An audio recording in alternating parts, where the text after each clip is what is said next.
네, 미국과 유럽 마감 상황 전해드렸습니다. 다음은 아시아로 넘어가 보도록 하죠. 네, 미중 산업경제연구소의 조용찬 소장과 함께하도록 하겠습니다. 소장님 안녕하세요. 예, 안녕하십니까. 네, 오늘 일본 시장 어떻게 전망하십니까? 네, 오늘은 좀 오르내림이 심한 장이 형성될 것으로 보여집니다. 3월 말 결산 법인들의 그 배당락으로 인해서 니케이 평균 주가는 85엔 하락하면서 출발할 것으로 보여지는데요. 2000년 이후에 배당락으로 인해서 하락한 주가는 바로 회복된 만큼 증시에 미치는 영향은 그렇게 크지는 않을 것으로 보여집니다.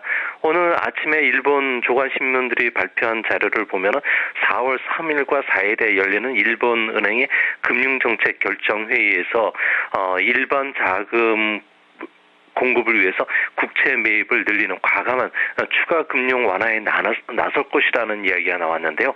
이 때문에 상승 추세는 그 변함이 없을 것으로 보여집니다. 3월 말 결산을 앞두고 기관들이 주가 조정 시에는 윈도우 드레싱 매수세가 유입될 것으로 보여지기 때문에 그동안에 그 기관들이 많이 그 매수세를 보였던 금융이나 자동차, 전기와 같은 대형주 쪽으로는 저가 매수세가 활발히 유입될 것으로 보여집니다. 네, 중국 쪽 이슈 바로 넘어가 보죠. 중국 정부가 위축된 소비를 활발하기 위해 노력을 하고 있는데요. 어떠한 새로운 경기 부양책 나올 것으로 기대되고 있습니까? 네, 지금 중국에서는 환경 자동차 보급을 촉진하기 위해서 전기 자동차라든지 하이브리드 자동차 구입자를 대상으로 보조금을 주는 정책을 그 계획 중이라 그럽니다. 작년 말로 그 보조금 제도가 이제 중단이 됐는데요. 빠르면 4월이나 5월 다시 발표될 것이라 그럽니다.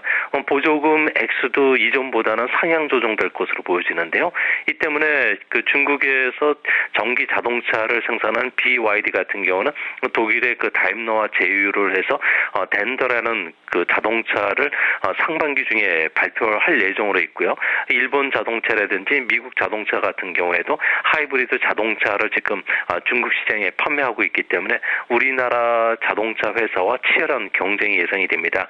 다행스러운 것은 18세에서 34세 젊은 층들은 일본 차보다는 한국 차를 선호한다 그럽니다.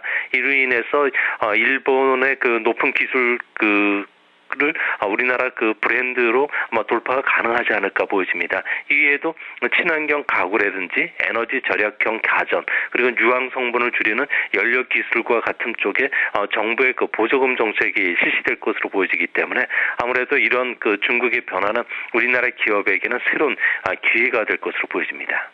네, 이슈 두 번째로 넘어가 보도록 하겠습니다. 이 중국 정부가 이달 1일이죠. 발표했던 부동산 규제 정책이 처음으로 이 광동성 정부에서 시행하겠다고 시행에 나서겠다고 얘기가 나왔는데 네. 이와 관련해서 중국의 집값 거품에 대해서도 좀 궁금하고요. 앞으로 나올 규제책들이 중국 경제에 어떤 영향을 미칠지도 전망 부탁드리겠습니다. 네, 베이징에서 한국인들이 많이 사는 곳이 그 오도구라는 지역이 있는데요. 중국 안에서도 좀 외곽 지역인데 아파트 가격이 평당 5,700만 원이 호가한다고 합니다. 베이징 사람들조차도 스모그가 항상 꽉 차 있고 지하철역에는 사람들로 북적거리는 환경이 열악한 지역에 집값이 천정부지로 오르면서 베이징은 이제 우주 중심이냐고 주택 사는 것을 포기할 정도라 그러는데요. 세계 은행이 합리적인 집 가격으로 내세운 게 기준이 수입 대비 3배에서 6배 정도입니다. 하지만 중국에서는 133배가 넘기 때문에 버블이 상당히 심각한 상황인데요. 이 때문에 중국 정부가 부동산을 잡기 위해서 올해 중으로 내년부터는 한 20%의 그 부동산세를 전국으로 확대시킬 예정으로 있고요. 계약금 비율 인상뿐만 아니라 주택 대출 금리 인상 그리고 신규 주택에 대한 가격 목표제를 도입할 것으로 보여집니다. 하지만 강력한 부동산 규제책으로 집값이 꺾이게 되면은 중국 GDP에서 부동산이 차지하는 비중이 20%가 넘기 때문에 8% 성장률이 달성하기가 좀 상당히 어려워지고요. 또 가계 자산에서 부동산이 차지하는 비중이 65%로 상당히 높기 때문에 중국인들은 신규 주택 입주라든지 그때는 가전제품이나 자동차를 일괄 구매하는 특성상 내구재 판매가 부진할 수밖에 없다 그럽니다. 만약에 부동산 가격이 이번 규제 정책으로 10% 하락하면 소비는 시차를 두고서 2.9%포인트 떨어지고요.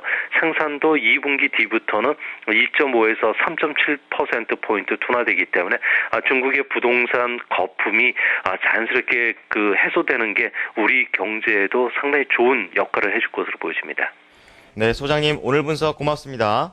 예, 감사합니다. 자, 수요일장 아시아 증시를 미리 들여다봤습니다. 자, 이어서 아시아 시장을 움직인 재료들 키워드로 살펴보도록 하겠습니다. 최하나 캐스터가 전해드립니다.